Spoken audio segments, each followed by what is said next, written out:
Hi everyone, I'm the Ember and today I'll be showing you how to make a basic rigid body simulation in Blender. So let's jump straight into it.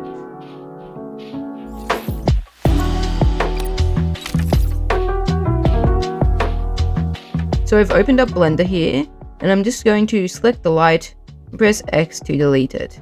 So I'm going to select our cube and press S and then you can type 0.3 on your keyboard.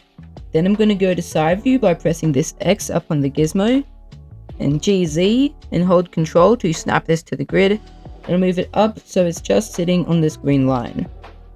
Then I'm going to press Shift A, Mesh Plane, and press S and then 10. So that's pressing the S button and then typing 10 in the keyboard.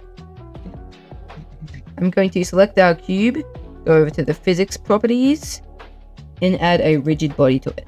I'm going to make this a box glider, and I'm going to add a rigid body to the floor and make this passive. So now I'm going to select our cube, press Shift D, X, and hold Control so it snaps. And now if we press Shift R, it copies the last command we did, so you can see it adds a lot more. Then I'm going to select the middle one again, Shift D, X, Control, and then Shift R again. So I'm going to go into side view, select all these cubes, Shift D, Z, hold down Control so it snaps, and then you can press Shift R to copy that a few times. Then I'm going to go over to the side here and select the top cube, scroll down to the bottom, hold Shift and select the bottom cube. Shift D and Y, hold Control, Shift R, and you probably get the idea by now. So you can make this the size you want. Then once you've done that, I'm just going to scroll up to the top here, select the very first cube, go to the bottom, and select the last cube. Now I'm going to press M, New Collection, and name this Cubes. And then you can click OK. And if we go up to the top again, you can see there's a collection called Cubes. And now we can collapse that, which makes it a lot neater. So now if we press play, you can see nothing really happens, which is what we want. So I'm going to press Shift A and add a UV sphere. And I'm just going to shade the smooth, GZ. And I'm just going to place this around about the center of the cubes and move it off to the side.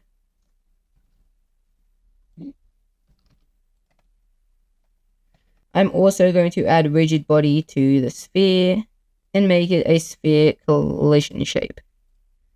I'm also going to make the mass 20 kilograms. And now if we press play, the sphere just falls. So I'm going to select our sphere. Make sure you're at the very start of the timeline. And I'm going to check animated. Now, if we hover over this and press I, or you can click this little keyframe button on the side, it's going to add a keyframe to our timeline. Now I'm going to select our sphere, press I, go ahead 1 frame, and press G and X. I'll just move this over so it's closer. Press I again, go to this animated checkbox, and untick that, and press I again. You can see this kind of just glitches and falls. So to fix that, I'm just going to move these keyframes out a tiny bit. And you can see it just runs into it and it kind of explodes. So we need to make this heavier. So let's try 100. Press play again. You can see that looks pretty good. So I'm also just going to make this plane a lot bigger. So I'll just make it 100. So it's super big. And now we're pretty much ready to bake this simulation. So one more thing before we do this, I'm just going to make this about 300 kilograms. We want this to be pretty heavy, so it's got a good explosion. And that looks pretty good. So now to bake this, I'm going to go over to this Scene Properties tab, go to Rigid Body World, Cache, and then click Bake All Dynamics. Okay, so that's finished. Now if we press play, this will run super smoothly. We're going to have a cool animation. So now we can just go across a little bit to where it just hits it. And you can see we have this speed slider here. So hovering over that, I'm going to press I, go ahead, 2 frames. I'm going to make this 0.2. Then we can hover over it, press I again. If we delete this bake and bake it again. Okay, so that's finished. Just move this back to the start. You can see that it slows down and that looks really cool. So even 0.2 is a little bit too fast. So I'm going to make this 0.1. Hover over it, press I again. I'm going to go ahead to about frame 50. Make this 1 again, I. And go back to frame 45. Make this 0.1 and press I. Now I can delete the bake again and bake this one last time. Okay, so I'm just going to go back to the start and we can play our animation. This looks super cool. So now we need to position the camera. So I'm going to select our camera here, press this button over here to go into camera view. And then we can position this how you want. So you can press G to move, GZZ to move this back. And just keep moving this however you want till you've got a position that you like. Okay, so I think this looks pretty good. Now, I'm just going to add a quick little animation to our camera here. You don't have to do this, but you can if you want. So I'm going to go to the first frame, press I, make sure the camera is selected before you do that. And then I'm going to go to frame 50 and position this again how I want. And then once you've positioned it how you want, you can press I again. Now we can go back to the start and look at our animation. That looks really cool. So I'm going to end this animation at frame 140. So go over to the end and type 140 there. Okay, so now I'm going to add a few basic materials. So we're going to go over to this shading tab up here. Go back to the start. Select our ball, and I'm just going to name this ball. And I'm going to make this a goldish color, somewhere around like this. Make it metallic, and you can turn the roughness down a little bit. Actually, I might make this a bronze ball. That looks pretty good. So now we want some materials for our cubes. So you can see we have our collection up here. If we right click on that, we can do select objects. That selects all the objects. Now I'm just going to hold down shift and select one of those little cubes. Okay, so I'm going to make this a light blue color. Make the roughness all the way up. If only one of your cubes changed color, you can press Ctrl L and link materials. Now they should all be linked to the same material.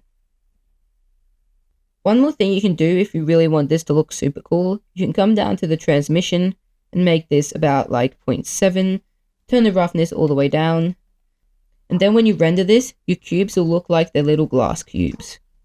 So I'm going to go back to the layout tab, and I'm going to go to rendered view up here. Press Ctrl S to save. If you haven't saved this already, I would recommend saving it.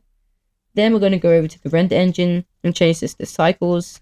Cycles is a more realistic render engine than Eevee, so I'm just going to use that. But if your computer isn't the fastest computer, you might want to just stick with Eevee. Then I'm going to change the device to GPU. If you don't have a GPU, you wouldn't do this.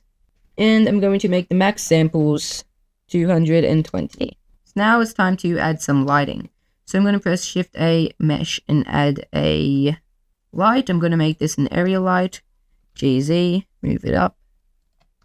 Scale this up by pressing S.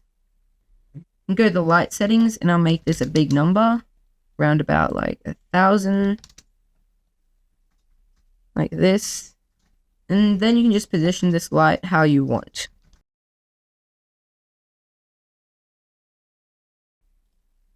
Might even make it a little bit brighter. Somewhere like this looks pretty good. I'm going to make the world black. So now if you press play, This looks super cool. We can also turn off these overlays. Have a look at it. This looks pretty cool. Back to the beginning of the animation. We can press play. And this looks really cool. You can also see that these cubes kind of just disappear at the end here. Some of them just disappear. The reason that is happening is because the camera has a clip distance. So if we select our camera, go to the camera settings, you can see this clip start and clip end. I'm just going to make this a big number so it doesn't clip. And you can see this looks a lot better. Okay, so a few more things I'm going to do before we render. I'm going to go up to the render properties and close the sampling tab and open color management. I'm going to change the look to high contrast, or you can even go very high contrast if you like. I think I'm going to do that. You can close that and then go to the output. So I'm going to click this folder icon here. This is just where it's going to save the final render to. So I'm going to click this and I'm just going to save this here. Click accept. So you can make this an FFmpeg video, which means when this is finished rendering, it will already be a video. But I'm just going to make this a PNG sequence, which means each frame is going to be rendered as a PNG. And that's looking pretty cool. So I'm just going to go back to the start, Control S, save this one last time, then go up to render and render animation. So once this animation is finished rendering, you're going to have a really cool physics animation made with Blender. So I hope you learned something from this tutorial and enjoyed making this animation. Please subscribe if you want to see more tutorials like this, and I'll see you in the next one.